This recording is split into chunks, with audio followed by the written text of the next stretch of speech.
कृष्ण की वाणी। बच्चे, तुम्हें ना एक नया अवसर प्राप्त होने वाला है मेरे बच्चे। उस अवसर को जाने मत देना, क्योंकि वो अवसर जो तुम्हें मिल रहा है ना, वो यूं ही नहीं मिल रहा मेरे बच्चे। वो मेरे आशीर्वाद से मिल रहा है तुम्हें। क्योंकि जिस तरीके से ना तुम मेरी सेवा करते हो ना, मेरी पाठ पूजा करते हो, मेरी आराधना करते हो, मेरे मंत्र जाप करते हो इतने मन से ना, तो फिर मेरा भी फ़र्ज़ बनता है ना कि मैं भी तुम्हें आशीर्वाद दूँ।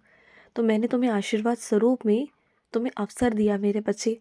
उस अवसर को जाने मत देना। वो अवसर तुम्हारा है, सिर्फ़ और सिर्फ़ तुम्हारा। और ये मत सोचना कि तुम नहीं कर पाओगे। तुम कर पाओगे, इसलिए तुम्हें दिया है, और तुम कर पाओगे। तुम बहुत आगे जाओगे, चिंता बिल्कुल मत करना। मैं हूँ तुम्हारे साथ। तुम्हारे घुंघरू टूट गए हैं ना, तो चिंता क्यों करते हो? दोबारा से वो घुंघरू बन जाएंगे। तुम परेशान मत हो। घुंघरू दोबारा बनेंगे, और दोबारा से तुम नृत्य करोगे मेरे बच्चे।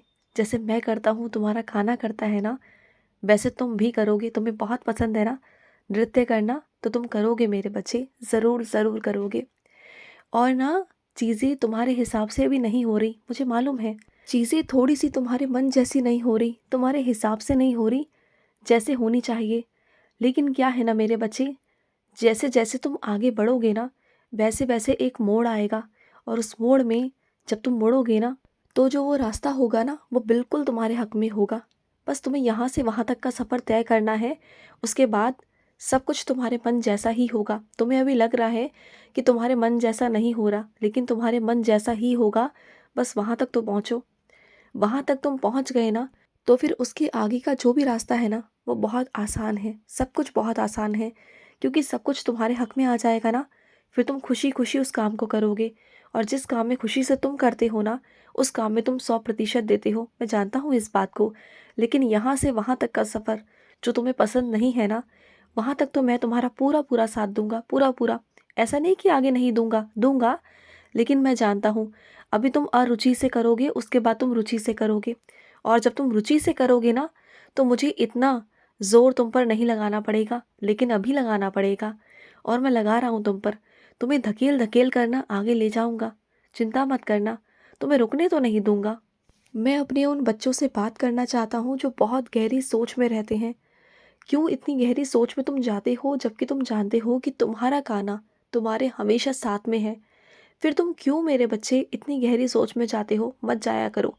देखो, जो होना है वो तो होकर रहेगा ना। होने को कोई नहीं टाल सकता। लेकिन हाँ, होने को अगर कोई टाल सकता है, तो वो तुम हो। पता है कैसे? मेरी पूजा कर कर, मेरी आराधना कर कर, जितना हो सके ना मेरा मंत्र जाप करो। जो भी अनहोनी घटित होने वाली होगी ना, वो सूक्ष्म होकर ऐसे निकल जाएगी जैसे कि वो है ही नहीं। और जब तुमने मुझसे मेरे चरणों में शरण मांगी है ना, मुझसे सुरक्षा मांगी है, मुझसे रक्षा मांगी है ना, तो मैं दे रहा हूँ तुम्हें। मैं सब कुछ दे रहा हूँ तुम्हें। तुम चिंता बिल्कुल मत करो। तुम्हारे मन में जो डर पैदा कर दिया है ना, वो डर को मैं निकालूंगा बाहर। कोई करेगा तुम्हारा कुछ नहीं, सिर्फ तुम्हें डराया जाता है, क्योंकि तुम्हारी कमज़ोरी पकड़ ली है सामने वाले ने कि तुम डरते हो। और जिस चीज़ से डरते हो ना, तुम्हें उसी चीज़ का भय तुम्हारे अंदर डाल दिया है, और कुछ नहीं। बस तुम्हें अपने उस भय से बाहर निकलना है, उभरना है। जब तुम अपने भय से बाहर निकलना सीख जाओगे ना, अपने डर पर जीत हासिल कर लोगे ना, उसके बाद से तुम्हारा कोई कुछ नहीं बिगाड़ पाएगा, तुम देख लेना। और ये करना मेरा काम है। मैं तुम्हारे अंदर से ना डर को ख़त्म करूँगा मेरे बच्चे, करूँगा। और सुनो, अगर कोई तुम्हें पेन देता है ना, कलम देता है ना, तो उसकी कीमत को समझो। वो कीमत सिर्फ पैसों से नहीं, वो बहुत कीमती है। क्योंकि एक पेन का हस्ताक्षर कुछ भी करवा सकता है मेरे बच्चे, कुछ भी। वो बहुत बड़ा कीमती चीज़ है, इस दुनिया का हथियार है। ये कहो कि तुम्हारा हथियार है। तो तुम जिस कुर्सी पर बैठने वाले हो ना, उस कुर्सी पर वो कलम की शक्ति तुम नहीं पहचान सकते अभी। जब बैठोगे ना, तब तुम्हें उस कलम की शक्ति मालूम पड़ेगी। तो कलम को यूं ही मत समझा करो। कलम में बहुत ताकत है मेरे बच्चे, बहुत ताकत। इसे समझो। अभी तुम्हें समझ में नहीं आएगा, लेकिन ये कलम की शक्ति बहुत है। और जब भी देखो ना कि कलम कभी धरती पर पड़ी है, कभी इधर उधर पड़ी है, तो उसे उठा कर ना एक तरफ रखा करो। ये पैरों में ना आए, क्योंकि ये सरस्वती माँ का आशीर्वाद है। तुमने जो संकल्प लिया है मेरे बच्चे, मेरे हर रोज़ मंदिर आने का नंगे पाँव, तो इतनी कठिन परीक्षा क्यों कर रहे हो? तुम चप्पल पहन के भी आ सकते हो। ऐसी कोई बात नहीं मेरे बच्चे। जब तुम्हारे पाँव में कांटे चुभते हैं ना, तब मुझे भी दर्द होता है। मैं नहीं कहता तुम्हें कि नंगे पाँव आओ तो मैं ज़्यादा खुश होऊंगा, नहीं, ऐसा कुछ नहीं है। तुम बस अच्छे मन से आओ, साफ सुथरे दिल से आओ, अच्छे मन से आओ। जब तुम कदम रखते हो ना मेरे मंदिर के अंदर, तो तुम्हारा मन बहुत साफ होना चाहिए, तुम्हारा मन बहुत शुद्ध होना चाहिए, बस मुझे इतना ही चाहिए। और जब भी मंदिर आते हो ना, तो उस वक्त में चाहे किसी ने भी तुम्हारे साथ कितना भी बुरा क्यों ना किया हो, लेकिन उस वक्त में ना किसी की बुराई मत करा करो, किसी के लिए बुरा मत कहा करो, सिर्फ अपना अच्छा मांगो। किसी का अच्छा तुम नहीं मांग सकते तो मत मांगो, मैं नहीं कहता, चलो ठीक है, तुम नहीं मांगना चाहते नहीं मांगो, लेकिन कम से कम किसी की बुराई मत करो। क्योंकि मंदिर एक वो जगह है, वो पवित्र स्थान है जहाँ सभी मेरे बच्चे सकारात्मकता के साथ में आते हैं। अगर कोई भी एक भी बच्चा मेरा नकारात्मकता के साथ आता है ना, तो उसका वातावरण चारों तरफ फैलता है और भी मेरे बच्चे नकारात्मक हो जाते हैं, जो मैं बिल्कुल नहीं चाहता। मैं चाहता हूँ कि हर एक बच्चा मेरा जब भी मेरे पास आए ना, वो सकारात्मकता के साथ आए, अपने लिए अच्छा मांगने आए। अगर दूसरों का अच्छा नहीं मांग सकता तो कम से कम अपना अच्छा मांगे।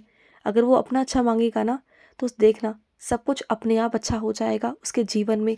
सकारात्मक रहना बहुत ज़रूरी है। सकारात्मक रहोगे ना, तो ज़िंदगी में सब कुछ अच्छा ही होगा, सब कुछ अच्छा होगा। देखो अच्छा, सुनो अच्छा, कहो अच्छा, फिर देखो अच्छा कैसे नहीं होगा, होगा ज़रूर होगा। और सुनो, कुछ चीज़ों को ना रिश्तों में नज़रअंदाज करना पड़ता है मेरे बच्चे। हर चीज़ हर बारी तुम्हारी बात मानी जाए, हर चीज़ तुम्हारे हिसाब से हो, ये नहीं होता ना। तो परिवार में कभी कभी तुम्हारी नहीं भी चलती है, तो उन बातों को लेकर ना अफसोस मत किया करो। देखो परिवार है, परिवार में जितने सदस्य हैं सबके मन के विचार अलग अलग हैं, तुम्हारे विचार अलग हैं। तुम हो एक परिवार का हिस्सा, लेकिन सबके मन सबकी सोच अलग है। तो तुम क्या ही कर सकते हो उसमें। कोई तुम पर अपनी सोच को नहीं थोप सकता, ना ही तुम अपनी सोच को किसी और पर थोप सकते हो, समझ रहे हो ना।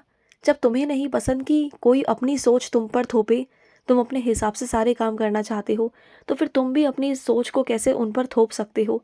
तो कभी कभी ना अपने परिवार की बातों को मान लेना चाहिए, क्योंकि तुमसे बड़े जो भी है ना तुम्हारे घर में, वो तुमसे ज़्यादा अनुभवी हैं। उन्होंने तुमसे ज़्यादा दुनिया देखी है मेरे बच्चे। हाँ मानता हूँ कुछ चीज़ों में वो गलत हो जाते हैं, लेकिन इस बार वो गलत नहीं है, इस बार वो सही है। उनकी बात को मान लो, ठीक है। और कुछ मेरे बच्चों को ना कपड़े लेने का बहुत शौक है, बहुत शौक है। बस कपड़े लेने हैं और रखने हैं, कपड़े लेने हैं और रखने हैं। कम से कम जो है उन्हें पहनो तो सही मेरे बच्चे। क्यों बेफिजूल खर्ची करना, क्यों। कम से कम जितने तुम्हारे पास में पहले के कपड़े हैं उन्हें पहनकर ख़त्म करो। जब वो पहनकर ख़त्म हो जाएंगे ना, तब जाकर नए ले लेना। क्योंकि इस वक्त तुम्हें किसी और चीज़ की ज़्यादा ज़रूरत है, जानते हो ना मैं किस चीज़ के बारे में बात कर रहा हूँ। तुम्हें वो चीज़ सबसे पहले लेनी है, समझो बात को। तो पैसे उन चीज़ों के लिए जोड़ो, फालतू में कपड़ों के लिए नहीं मेरे बच्चे। बेफिजूल खर्ची बिल्कुल नहीं। मैं तुमसे हमेशा कहता हूँ ना कि बेफिजूल खर्ची कभी मत किया करो। जब तुम्हारे पास जो चीज़ है, पहले उसका इस्तेमाल तो कर लो अच्छे से, उसके बाद में करना, समझो बात को, ठीक है। तुम्हें जब जब महसूस होता है ना कि तुम्हारा कृष्ण तुम्हारे पास है, तो हाँ मेरे बच्चे, तुम्हारा मन तुम्हारा दिल कभी झूठ नहीं कहता। जब जब तुम्हें एहसास होता है ना कि मैं तुम्हारे पास हूँ, तो हाँ हकीकत है कि मैं तुम्हारे उस वक्त पास ही होता हूँ, हकीकत है मेरे बच्चे। और तुम्हारा मन करता है ना कि जब मथुरा आऊँ तो निधिवन ज़रूर जाऊँ, क्योंकि निधिवन में मेरा साक्षात एहसास है वहाँ पर, है ना। ये दुनिया जानती है कि निधि वन में कृष्ण ज़रूर मिलते हैं रात के समय, लेकिन वहाँ कोई रुक नहीं सकता। लेकिन तुम मथुरा आ जाओ तो मैं वहाँ अपना एहसास ज़रूर करा दूंगा मैं।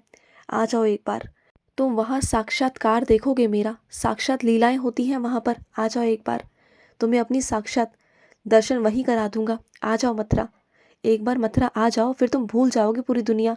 फिर तुम बस अपने कृष्ण में ही मगन हो जाओगे, कृष्ण के ही होके रह जाओगे, देख लेना तुम। आ जाओ मेरे पास, खुश रहो। आज का कृष्ण संदेश समाप्त हुआ। जय श्री कृष्णा।